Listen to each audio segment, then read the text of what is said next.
Hi there, my name is Andrew Vakulin and I'm a senior researcher and the associate professor at the Flinders Health and Medical Research Institute.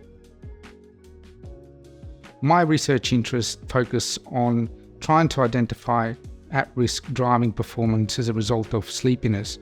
So we use driving simulators and multiple various experimental approaches to develop ways to identify patients at risk of driving impairment and accidents.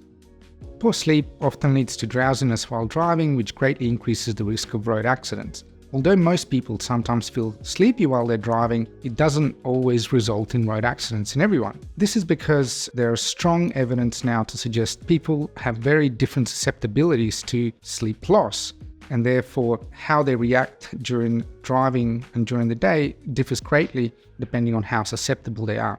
That means some individuals can lose a night or two of sleep and actually be relatively unimpaired and perform quite well, while others can lose a couple of hours of sleep and be really sleepy and really impaired.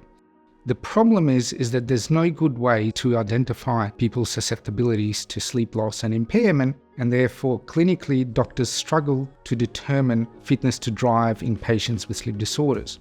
To address this problem, here at the AISH Sleep Laboratory, our goal is to determine new ways that we can deploy to help doctors identify who's most at risk. The way we do this is using sleep deprivation experiments in controlled laboratory environment to measure their sleep, measure driving performance using driving simulators, as well as multiple biological, neurophysiological, and psychological measures along the way. And what that enables us to do is to develop what we call biomarkers that can predict who on an individual basis is most susceptible to sleep loss and driving impairment.